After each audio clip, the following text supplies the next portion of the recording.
कोई थकावट केवल शरीर की नहीं होती, कभी कभी आत्मा भी थक जाती है इस जीवन के शोर से।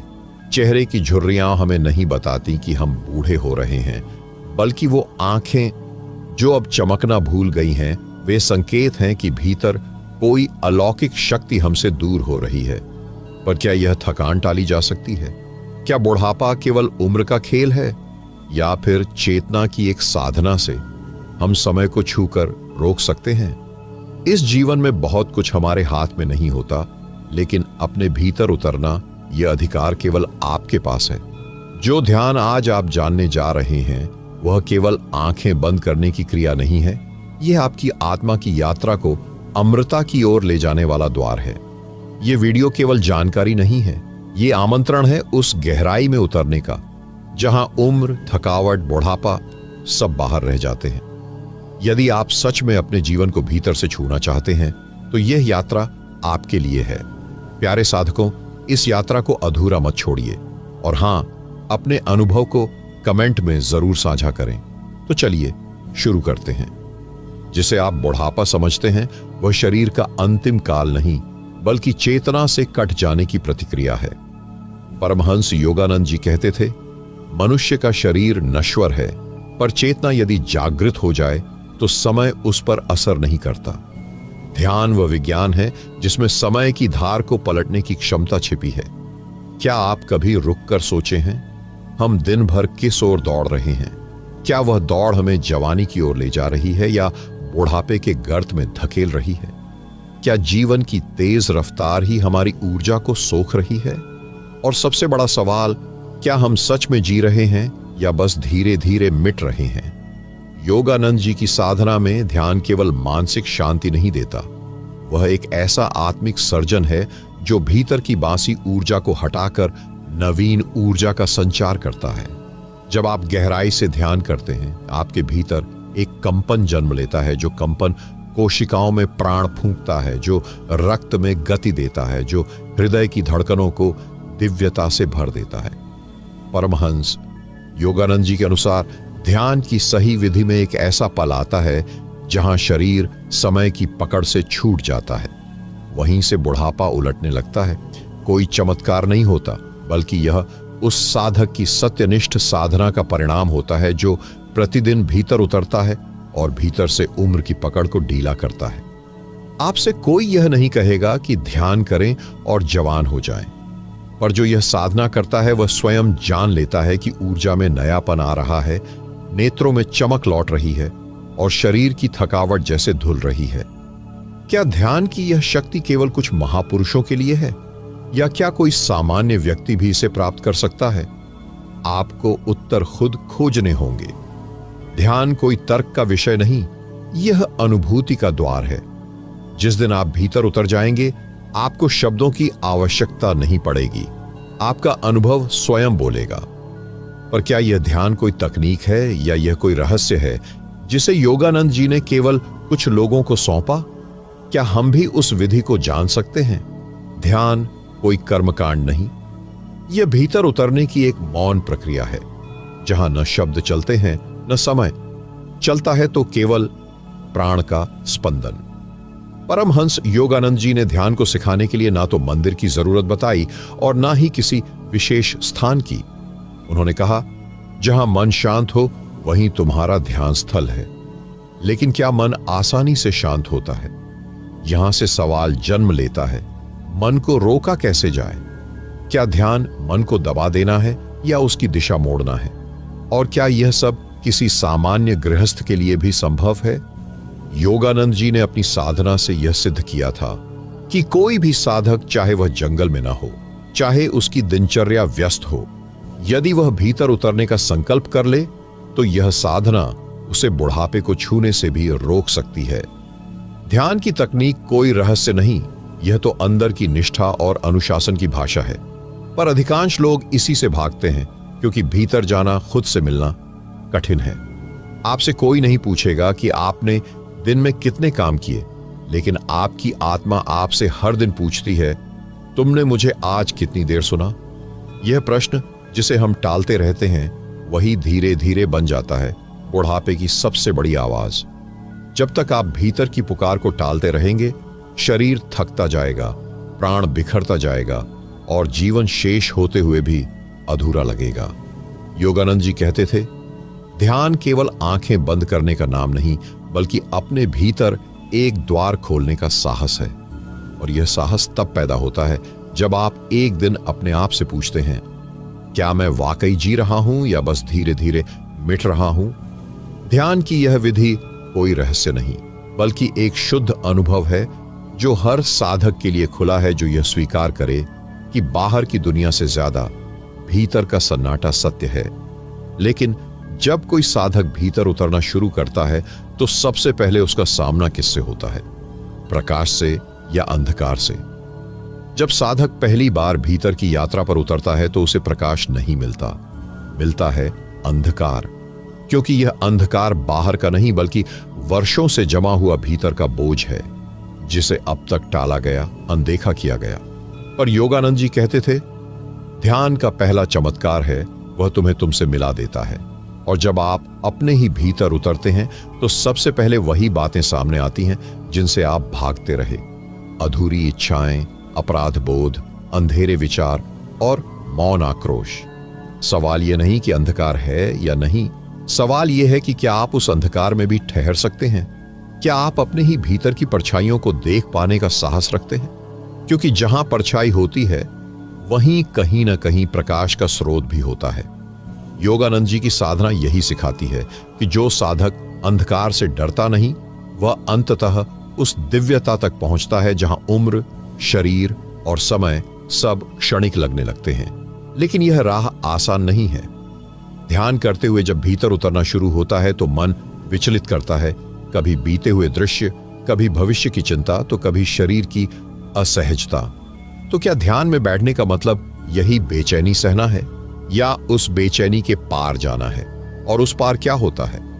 योगानंद जी बताते हैं कि जब मन पूरी तरह थमता है तब एक पल आता है जब भीतर से एक कंपन फूटता है, जिसे उन्होंने spinal current of divine energy कहा। यह कोई भावनात्मक कल्पना नहीं, यह एक अनुभव है जो साधक को इस सत्य से जोड़ता है, मैं शरीर नहीं हूं, मैं समय नहीं हूं, मैं चेतना हूं। और यही क्षण होता है जब ध्यान बुढ़ापे को रोकना नहीं बल्कि उम्र की परिभाषा को ही पलटना शुरू कर देता है। जिस शरीर को हम थकता हुआ समझते हैं वह पुनः ऊर्जावान हो उठता है, क्योंकि अब वह सिर्फ भोजन पर नहीं, प्राण पर, ध्यान पर और दिव्यता पर जीवित है। यह कोई चमत्कार नहीं, बल्कि यह उस साधना का फल है जिसमें साधक हर दिन भीतर की यात्रा पर उतरता है और वहां उस मौन शक्ति से जुड़ता है जो समय को स्पर्श कर सकती है और रोक सकती है। पर यह शक्ति भीतर से कैसे उत्पन्न होती है? क्या यह किसी विशेष तकनीक से आती है या केवल प्रेम और समर्पण से? पर यह शक्ति भीतर से कैसे उत्पन्न होती है? क्या यह किसी विशेष तकनीक से आती है या केवल प्रेम और समर्पण से? ध्यान कोई यांत्रिक प्रक्रिया नहीं, यह एक अंतरयात्रा है जहां साधक तकनीक से आगे बढ़कर अनुभूति में प्रवेश करता है। परमहंस योगानंद जी कहते थे, जिससे तुम बाहर से पाना चाहते हो उसे भीतर से प्रेम करो, फिर वह स्वयं तुम्हारे भीतर से प्रकट हो जाएगा। सवाल यह है, क्या हम ध्यान करते समय केवल मन को शांत कर रहे हैं या हम अपने भीतर के प्रेम स्रोत को जगा रहे हैं? क्या बिना प्रेम के ध्यान जीवित रह सकता है? और क्या बिना समर्पण के साधना फलदायी हो सकती है? योगानंद जी की साधना का मूल मंत्र था, डिवाइन लव है द हाईएस्ट फोर्स। ध्यान को शक्ति प्रदान करने वाली ऊर्जा कोई विशेष आसन या मुद्रा नहीं, बल्कि वह प्रेम है जो साधक के भीतर ईश्वर को पाने की प्यास बन जाता है। यह प्रेम न तो व्यापार करता है और न ही उसे तर्क चाहिए, वह बस देना चाहता है, समर्पित होना चाहता है। तो क्या ध्यान में बैठना प्रेम में बैठने जैसा है? हां, ध्यान उसी क्षण जीवित होता है जब आपकी आत्मा भीतर कहती है, हे परमात्मा, मैं तैयार हूं स्वयं को तुझ में विलीन करने के लिए। पर प्रेम और समर्पण के बीच एक दीवार है, अहंकार की दीवार। यह दीवार उस साधक को रोकती है जो ध्यान को उपलब्धि बनाना चाहता है, ना कि अर्पण। तो क्या ध्यान कोई उपलब्धि नहीं है? ध्यान उपलब्धि तब बनता है जब आप मैं को अर्पण करते हैं। और वही अर्पण उम्र के प्रभाव को भी धीमा कर देता है। बुढ़ापा शरीर में नहीं आता, वह उस क्षण आता है जब आप भीतर से थक जाते हैं या भीतर से टूट जाते हैं। और ध्यान यदि प्रेम पूर्वक किया जाए तो वह टूटे हुए भीतर को दिव्यता की छाया में सहेजता है, नवजीवन से भरता है। पर सवाल यह है, प्रेम और समर्पण को भीतर कैसे जगाया जाए?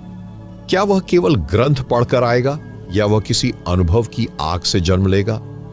योगानंद जी के अनुसार जब साधक केवल पाने नहीं बल्कि स्वयं को अर्पित करने आता है, तब भीतर की शक्ति स्वतः जाग जाती है और वही शक्ति मन को पार कर जाती है, शरीर की थकावट को मिटा देती है और समय को झुकने पर विवश कर देती है। पर क्या आत्मसमर्पण भी एक अभ्यास है या यह किसी गहरे झटके, किसी आंतरिक टूटन से जन्म लेता है? आत्मसमर्पण का बीज कभी कभी अभ्यास में नहीं बल्कि टूटन में अंकुरित होता है। जब जीवन की कठोर लहरें आपके सारे संकल्पों को तोड़ देती हैं, जब कोई उपाय शेष नहीं रहता, तब भीतर से एक मौन आवाज उठती है, अब कुछ भी मेरा नहीं, अब मैं केवल तेरा हूं। यह वही क्षण होता है जब अहंकार की दीवारें दरकती हैं और आत्मा सत्य के आगे झुक जाती है।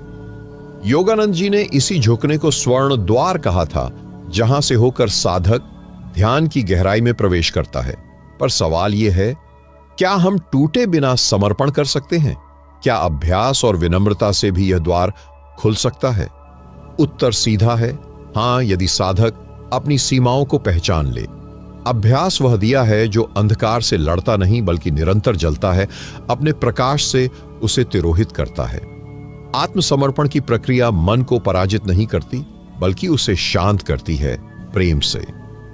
जब साधक हर भावना को, हर विचार को और हर आशा को ध्यान में बैठकर समर्पित कर देता है, तो भीतर अदृश्य मौन उतरने लगता है और उसी मौन से जन्म लेता है नवजीवन। वह नवजीवन जिसमें उम्र का कोई बंधन नहीं होता, क्योंकि वह शरीर की पहचान से नहीं बल्कि आत्मा की चेतना से जुड़ा होता है। सवाल यह है, क्या यह नवजीवन सभी के लिए संभव है या केवल उन योगियों के लिए जो हिमालय में साधना करते हैं? योगानंद जी ने इसी भ्रांति को तोड़ा। उन्होंने सिद्ध किया कि हर मनुष्य, हर गृहस्थ, हर जिज्ञासु, यदि वह ध्यान में प्रेम और समर्पण के साथ उतरता है, तो उसे वही शक्ति प्राप्त हो सकती है जो वर्षों की तपस्या से मिलने वाली कही जाती है। तो क्या ध्यान से बुढ़ापा रुकता है या वह बुढ़ापे की परिभाषा को ही बदल देता है? असल में ध्यान शरीर के क्षरण को स्वीकार करते हुए भी उसमें चेतना का पुष्प खिलाता है। यह चेतना वही है जो थके शरीर को प्रकाशमय बना सकती है। यह कोई कल्पना नहीं बल्कि अनुभूति है, और यही अनुभूति योगानंद जी की साधना का मूल सार है। लेकिन जब साधक इस चेतना में स्थिर होने लगता है तो भीतर क्या बदलने लगता है? मन, सांस या कुछ और? जब साधक चेतना में टिकना शुरू करता है तो सबसे पहले जो बदलता है वह भ्रम है। अब तक जो वह मैं समझता था वह दरकने लगता है। जिसे वह अपना मन, अपनी इच्छा, अपनी पहचान मानता था, वह धुंध की तरह छंटने लगती है। परमहंस योगानंद जी कहा करते थे, तुम वह नहीं हो जो सोचते हो, बल्कि वह हो जो सोचने से परे है।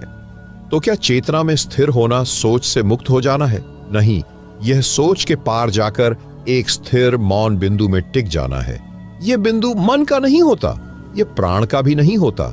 यह तो उस सूक्ष्मतम अनुभूति का केंद्र होता है जहां मैं और ईश्वर के बीच कोई दूरी नहीं रह जाती। अब साधक का मन विचारों की गति नहीं बल्कि प्रकाश की गहराई को छूता है, और प्राण अब शरीर को चलाने वाली ऊर्जा नहीं बल्कि अंतर यात्रा की अग्नि बन जाते हैं। ध्यान अब केवल बैठने की क्रिया नहीं रह जाती बल्कि होने की अवस्था बन जाती है। प्रश्न यह है, क्या यह अवस्था केवल अनुभवी योगियों को ही मिलती है या कोई सच्चा साधक, भले ही साधारण जीवन में हो, इस प्रकाश को छू सकता है? योगानंद जी का जीवन इस प्रश्न का उत्तर था। उन्होंने दिखाया कि चेतना में स्थिर होना किसी पहाड़ की गुफा का अधिकार नहीं है बल्कि हृदय की सच्चाई का वरदान है। यह स्थिरता उतार चढ़ाव के बीच स्थायी रहती है। बाहर कुछ भी घटे, भीतर एक शांत नाड़ी बहती रहती है जो कहती है, मैं समय का अंश नहीं हूं। और यहीं से ध्यान केवल मानसिक प्रक्रिया नहीं बल्कि काल को पार करने की साधना बन जाता है। बुढ़ापा, बीमारी, थकावट अब साधक को पकड़ नहीं पाते, क्योंकि उसका ध्यान उसे उस स्रोत से जोड़ चुका होता है जहां शरीर से परे अमृत बहता है। अब वह मृत्यु को नहीं टालता बल्कि उसे देखता है, जैसे कोई नदी अपने ही तट को देखती हो। यह दृष्टि साधारण नहीं होती। तो क्या साधक इस स्थिति में सर्वज्ञ हो जाता है, या वह और भी विनम्र हो जाता है? उत्तर छिपा है उस मौन में जो ध्यान के बाद भी साधक के भीतर बना रहता है। वह मौन बोलता नहीं, पर भीतर सब कह देता है। लेकिन जब यह मौन गहराता है तो क्या भीतर कोई नई आवाज जन्म लेती है, या फिर सब कुछ शून्य में विलीन हो जाता है? ध्यान का मौन शून्यता नहीं है बल्कि पूर्णता की भाषा है। साधक जब उस मौन में डूबता है तो भीतर कोई आवाज नहीं आती, बल्कि सारी आवाजें समाप्त हो जाती हैं। और फिर जो उठता है वह किसी शब्द का नहीं होता, किसी भाषा का नहीं होता, वह होता है प्रत्यक्ष अनुभव। पर यह अनुभव इतना सूक्ष्म होता है कि केवल पूर्ण समर्पण और पूरी शुद्धता से भरा मन ही उसे ग्रहण कर सकता है। यह सवाल उठता है, क्या हर ध्यान में मौन आता है, या क्या हर मौन अनुभव बनता है? नहीं, मौन अपने आप में कोई उपलब्धि नहीं है जब तक वह भीतर के अहंकार को गलाकर चेतना को तरल न कर दे। जब मौन अनुभव बनता है तो वह केवल भीतर नहीं रुकता, वह जीवन के हर स्पंदन में उतर आता है। अब साधक को हर सांस, हर स्पर्श, हर दृश्य एक संकेत की तरह प्रतीत होता है, जैसे कोई दिव्य उपस्थिति हर दिशा में संदेश बनकर फूंक दी गई हो। यह वह क्षण है जहां साधक की आत्मा अनुभव से आत्मा को पहचानने लगती है। योगानंद जी कहा करते थे, जो मौन में नहीं सुना वह संसार के कोलाहल में कभी नहीं सुनेगा। तो क्या मौन ही ईश्वर है? नहीं, ईश्वर मौन नहीं है, पर मौन के द्वारा ही उसे छुआ जा सकता है, क्योंकि मौन ही वह दर्पण है जिसमें आत्मा पहली बार स्वयं को ईश्वर की आंखों से देखती है। अब प्रश्न यह है, क्या यह देखना भी एक भ्रम हो सकता है? क्या कहीं यह ध्यान भी एक मानसिक खेल बन सकता है? बिल्कुल, यदि साधक की भक्ति में प्रेम की सच्चाई ना हो। सच्चा ध्यान शुद्ध प्रेम से ही जन्मता है। जब प्रेम सिद्ध से अधिक प्रिय होता है, जब मिलना नहीं सिर्फ समर्पण प्रिय होता है, तब मौन में जो जन्म लेता है वह ईश्वर नहीं बल्कि ईश्वर का स्पर्श होता है। और वही स्पर्श मन को बूढ़ा नहीं होने देता, क्योंकि वह हर पल को नया बना देता है। अब समय साधक के लिए एक रेखा नहीं बल्कि एक कमल की तरह खिलता क्षण बन जाता है। हर क्षण ईश्वर का आमंत्रण होता है, हर क्षण जन्म की तरह पवित्र होता है। और तब ध्यान केवल अभ्यास नहीं रह जाता, बल्कि प्रेम में डूबा हुआ एक मौन उत्सव बन जाता है। लेकिन जब जीवन स्वयं एक उत्सव बन जाए तो क्या साधक को अब प्रयास की आवश्यकता रहती है, या फिर साधना अपने आप साधक बन जाती है?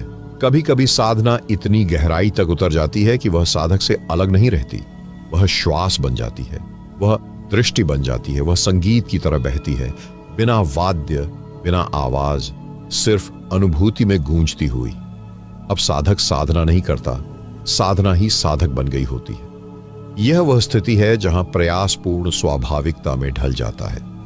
जैसे किसी बच्चे को हंसने के लिए कोई अभ्यास नहीं करना पड़ता, वैसे ही साधक को अब ध्यान में उतरने के लिए कोई विशेष परिस्थिति नहीं चाहिए होती। न दिन चाहिए, न समय चाहिए, न आसन चाहिए, बस एक भीतर का स्पर्श चाहिए। लेकिन यह सहजता किसी आलस्य की देन नहीं होती, बल्कि वर्षों की सच्ची तपस्या की फसल होती है। अब मन शरीर का अंग नहीं बल्कि चेतना का दर्पण बन जाता है। साधक चलते फिरते भी ध्यान में होता है, बोलते बतियाते भी मौन में होता है। तो क्या यह जागृति हर किसी के लिए संभव है? प्रश्न महत्वपूर्ण है। क्या यह सब केवल परमहंस योगानंद जैसे महायोगियों तक सीमित है, या फिर एक गृहस्थ, एक किसान, एक विद्यार्थी जो भीतर से ईमानदार है, क्या वह भी इस स्थिति को पा सकता है? उत्तर सरल है। चेतना किसी वर्ग या स्थिति की मोहताज नहीं, वह केवल सच्चाई और प्रेम की भाषा समझती है। यदि भीतर ईमानदारी है तो ध्यान स्वयं ही साधना बन जाता है, प्रार्थना स्वयं ही उत्तर बन जाती है। लेकिन इस सरलता में भी एक रहस्य है। जैसे कोई नदी कभी नहीं पूछती उसे किनारे किसने दिए, वैसे ही साधक अब प्रश्न नहीं करता, बस प्रवाह बन जाता है। अब वह कहीं जाना नहीं चाहता, क्योंकि वह जान चुका होता है जो खोज रहा था वह तो उसके भीतर पहले से ही था। तो क्या यह अंत है साधना का? नहीं, यह तो एक और आरंभ है। अब साधना ईश्वर को पाने का साधन नहीं, बल्कि ईश्वर को अनुभव करने का नृत्य बन जाती है। हर क्षण एक मंत्र बन जाता है, हर दृष्टि एक पूजा बन जाती है, हर मौन एक गर्भ है जिसमें ईश्वर की उपस्थिति पल रही होती है। अब साधक नहीं जानता कि वह ध्यान कर रहा है या जी रहा है, क्योंकि उसका जीवन ही ध्यान बन चुका होता है।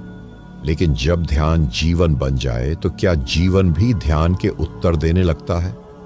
ध्यान जब केवल अभ्यास नहीं रहता बल्कि जीवन बन जाता है, तो फिर जीवन भी साधक से संवाद करने लगता है। हर घटना, हर व्यक्ति, हर परिस्थिति एक संकेत बन जाती है। कोई शब्दों में कुछ कह रहा होता है, लेकिन साधक उसके मौन में छुपे हुए भाव को सुन रहा होता है। कोई दृश्य बाहर घट रहा होता है, पर साधक भीतर की हलचल को पहचान रहा होता है। अब प्रश्न यह नहीं रहता ध्यान कब करना है, बल्कि प्रश्न बदल जाता है ध्यान से कैसे जीना है। क्या आप कभी इस ओर रुके हैं? क्या कभी ऐसा लगा है कि कोई साधारण बात भी आपके भीतर कोई असाधारण कंपन छोड़ गई? क्या कभी किसी क्षण ने आपको सोचने पर मजबूर किया है कि यह संयोग नहीं था? यह वही क्षण होता है जहां जीवन ध्यान के उत्तर देने लगता है। अब साधक पूछता नहीं, बस सुनता है। वह जानता है प्रश्न वही हैं, उत्तर वही हैं, लेकिन अब जागने वाला मन बदल गया है। ध्यान की यह अवस्था साधक को अलग नहीं बनाती, बल्कि सबसे अधिक जुड़ा हुआ बना देती है। अब वह प्रकृति को देखता है तो उसमें कोई बाहर नहीं होता। वह हर पत्ते में, हर चहकती चिड़िया में, हर बहती हवा में अपना ही प्रतिबिंब देखता है। पर क्या यह भ्रम है? क्या यह भावुकता है? या फिर यही सत्य है जिसे हम भूल गए थे? साधक अब यह तय नहीं करता कि कौन सही है, कौन गलत। वह सिर्फ देखता है, पूर्ण स्वीकार और पूर्ण मौन से। अब जीवन ध्यान को निर्देश नहीं देता, बल्कि ध्यान जीवन को दिशा देने लगता है। यह वह मोड़ है जहां साधक का होना सिर्फ अस्तित्व नहीं, बल्कि आशीर्वाद बन जाता है। वह जिस ओर चलता है वहां ऊर्जा बदलती है। वह जहां मौन से बैठता है वहां कंपन बदलते हैं। उसका होना शब्दों से अधिक प्रभावशाली होता है। तो क्या अब साधक को कुछ करना शेष है? हां, अब वह करता नहीं है, करने का माध्यम बनता है। अब वह जीता नहीं है, जीवन स्वयं उससे बहता है। यहां साधक नायक नहीं होता, ना ही उपदेशक। वह एक माध्यम, एक सेतु, एक मौन झरना होता है। और वही झरना दूसरों की आत्मा को शीतल करता है, बिना प्रचार, बिना प्रयास। लेकिन जब साधक माध्यम बन जाए तो क्या ईश्वर स्वयं उसमें बोलने लगता है? जब भीतर की शुद्धता पूर्ण रूप से स्थिर हो जाती है, जब इच्छाएं मौन हो जाती है, और जब साधक अब कुछ नहीं चाहता, तब कोई और उसके भीतर बोलने लगता है। शब्द वही रहते हैं, लेकिन अर्थ बदल जाते हैं। देखने वाला वही होता है, लेकिन दृष्टि दिव्य हो जाती है। अब साधक कुछ कहने के लिए नहीं बोलता, बल्कि जो भीतर उमड़ रहा है वह शब्दों में स्वतः ढलने लगता है। जैसे कोई संगीतकार जब रियाज से परे हो जाता है तो राग नहीं बजाता, स्वर स्वयं बहते हैं। ठीक वैसे ही अब साधक ध्यान नहीं करता, बल्कि ध्यान साधक के माध्यम से इस संसार से बात करता है। अब मौन कोई साधन नहीं रह जाता, वह स्वयं एक भाषा बन जाता है। क्या आपने कभी किसी व्यक्ति को देखा है जो कुछ बोले बिना भी आपके भीतर कुछ गहराई तक छू जाता है? ऐसा क्यों होता है? क्योंकि वह व्यक्ति अब स्वयं में नहीं होता, वह किसी बड़ी चेतना का आश्रय होता है। परमहंस योगानंद जी को देखिए, उनकी आंखों में कोई धार्मिक किताब नहीं थी, बल्कि एक जीवित शांति थी। जो उन्हें देखता था वह खुद को देखने लगता था। क्या यह कोई चमत्कार है, या यह उसी मौन साधना की परिणति है जिसमें व्यक्ति धीरे धीरे अपने मैं से दूर होता चला जाता है?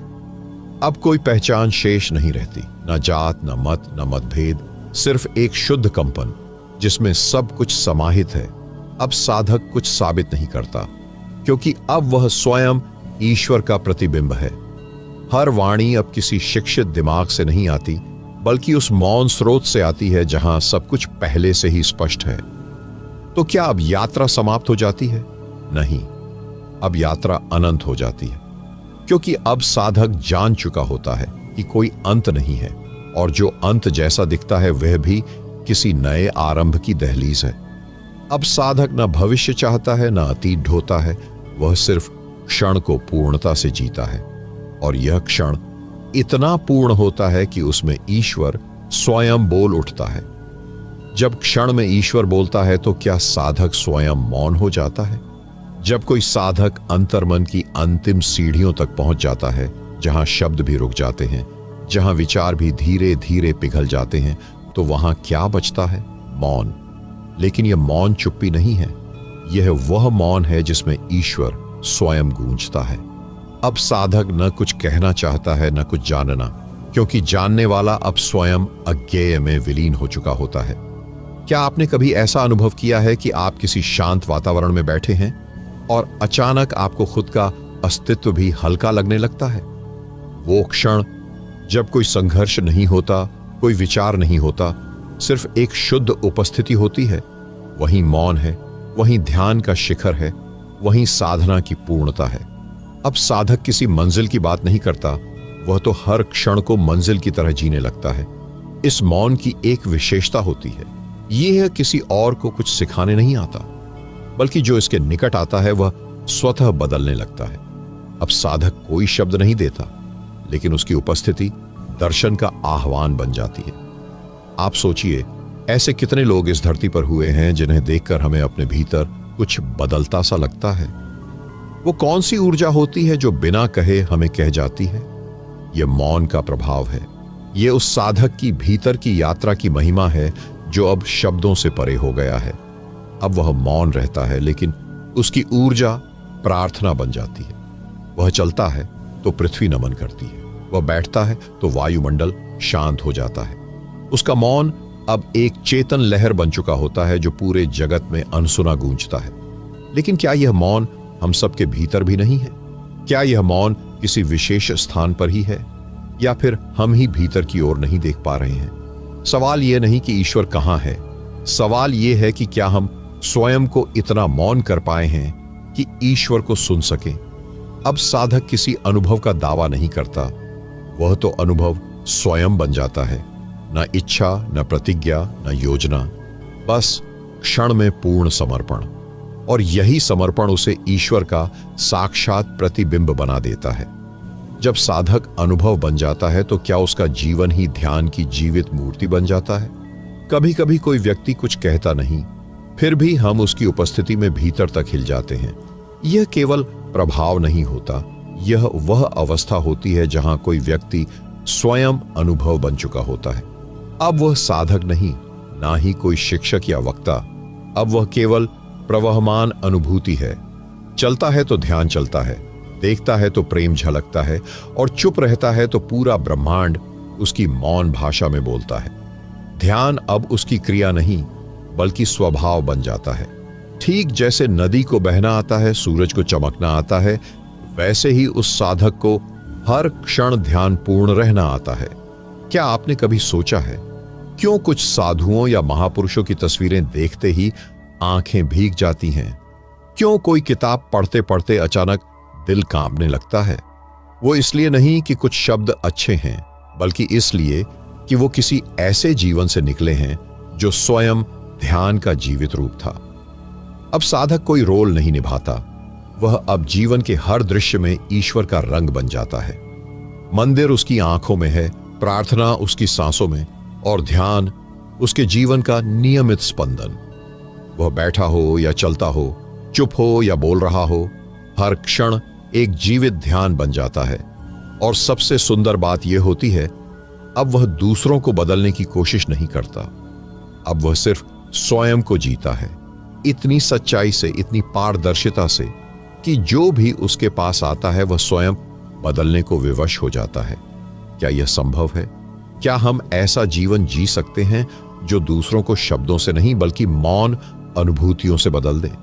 परमहंस योगानंद जी ने अपने जीवन से यही दिखाया। उनकी साधना कोई कर्मकांड नहीं थी, वह तो हर क्षण की एक प्रकट प्रार्थना थी। उन्होंने कहा, तुम ध्यान कर रहे हो या नहीं यह महत्वपूर्ण नहीं, महत्व यह है कि तुम्हारा जीवन कितना ध्यानमय हो चुका है। अब साधक कुछ नहीं चाहता, क्योंकि जो स्वयं ध्यान बन गया है उसके लिए तो हर क्षण ईश्वर है।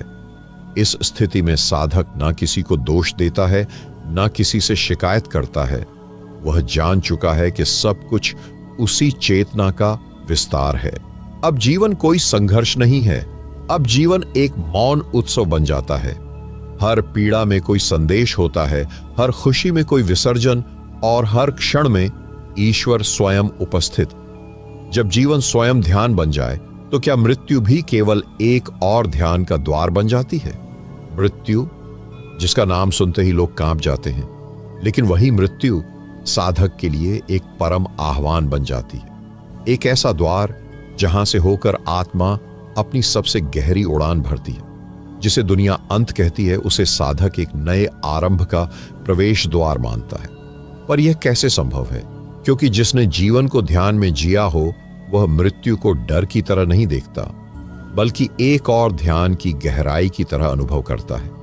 अब वह मृत्यु से भागता नहीं, वह उसे स्वीकार करता है, आलिंगन करता है। क्यों? क्योंकि वह जान चुका होता है कि हम शरीर नहीं हैं, ना ही विचार हैं, बल्कि शुद्ध चेतना है जो केवल रूप बदलती है। परमहंस योगानंद जी ने अपनी साधना के अंतिम क्षणों में भी जो स्थिरता, जो मुस्कान, जो मौन भरा तेज था, वह इस सत्य का प्रमाण था। उन्होंने मृत्यु को नहीं आने दिया, बल्कि स्वयं उसे आमंत्रित किया, ध्यान में, मौन में, प्रेम में। क्या कोई साधक ऐसा हो सकता है जो मृत्यु को देखकर डरता नहीं, बल्कि उसे पहचानकर नमस्कार करता है? क्या आप सोच सकते हैं कि जब श्वास थमे तब दिल में डर नहीं, बल्कि गहराई का संगीत गूंजे? यह संभव है, लेकिन तब जब हमने जीवन को सच्चे ध्यान में जिया हो। ध्यान ऐसा नहीं जो केवल 1 घंटे तक किया जाए, बल्कि जो हर सांस में रच जाए, हर दृष्टि में उतर जाए, हर मौन में बसा हो। जब साधक इस स्तर तक पहुंचता है तो मृत्यु केवल रूपांतरण का एक क्षण बन जाती है। वह जानता है कि मैं मिट नहीं रहा, मैं बस एक और यात्रा पर निकल रहा हूं। इसलिए सच्चे साधक की मृत्यु शांत होती है, गंभीर होती है और दिव्य होती है। वहां चीख नहीं होती, वहां रुदन नहीं होता, वहां एक ध्यानमय विदाई होती है।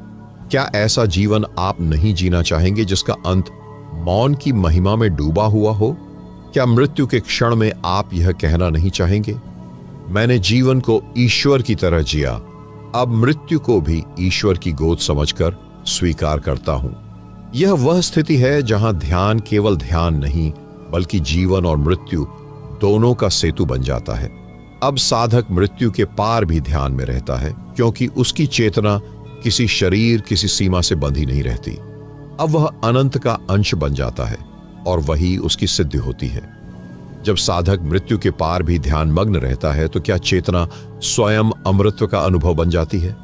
मौन के पार एक और मौन होता है, ध्यान के पार एक और ध्यान, और मृत्यु के पार वो अमृता जिसे शब्द छू नहीं सकते, जिसे केवल भीतर की आंखें देख सकती हैं।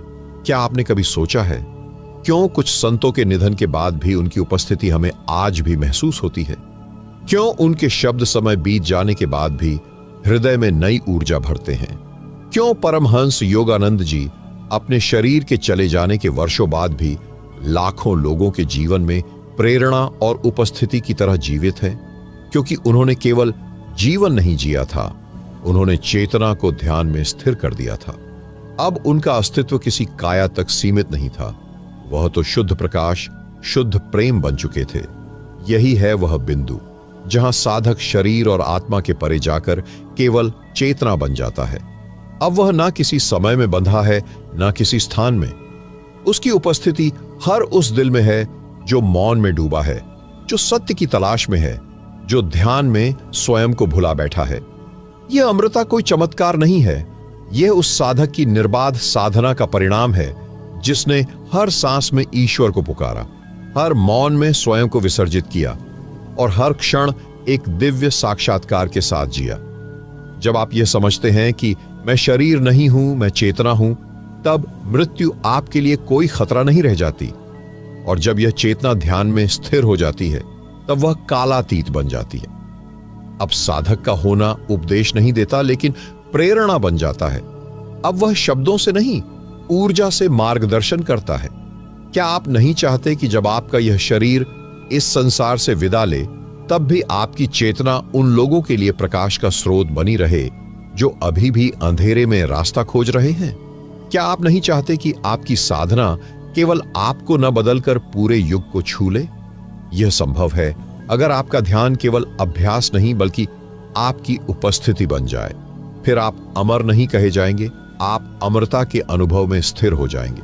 जैसे महायोगी, जैसे मुनि, जैसे वे ध्यानस्थ आत्माएं जिनका नाम नहीं रहा लेकिन जिनकी प्रकाश लहरें आज भी समय की रेखाओं पर बह रही हैं। यही चेतना की सिद्ध है, यही है परमहंस की परमहंसी उड़ान। जब साधक चेतना में स्थिर हो जाता है तो क्या वह संसार में रहते हुए भी संसार से परे नहीं हो जाता?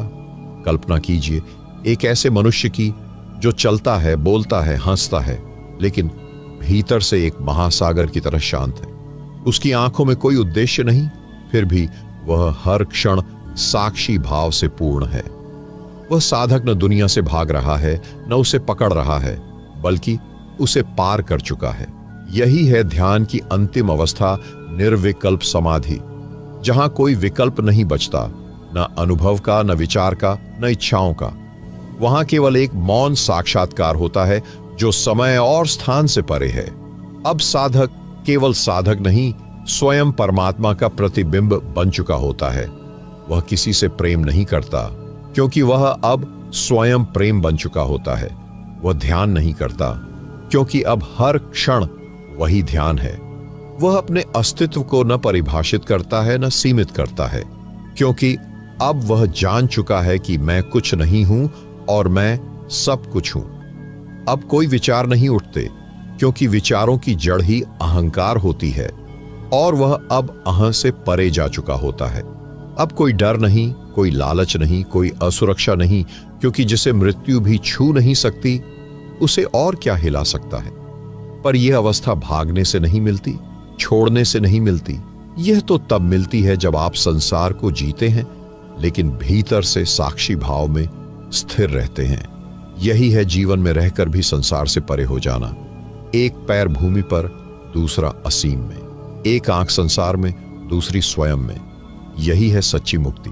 न कहीं जाना है, न कुछ पाना है, बस जो है उसे पूरी तरह जान लेना है। इस अवस्था में आप साधक नहीं, प्रकाश बन जाते हैं। अब शब्द गौण हो जाते हैं, ऊर्जा ही भाषा बन जाती है। आपका मौन दूसरों के भीतर भी एक शांति की लहर बनकर उतरता है। आपका स्पर्श घाव नहीं छूता, आत्मा को जगाता है। आपका होना अब किसी परिचय का मोहताज नहीं, क्योंकि आप अज्ञात की शक्ति में विलीन हो चुके होते हैं। परमहंस योगानंद जी ने सिर्फ ध्यान नहीं किया था, उन्होंने स्वयं को ध्यान में विसर्जित कर दिया था।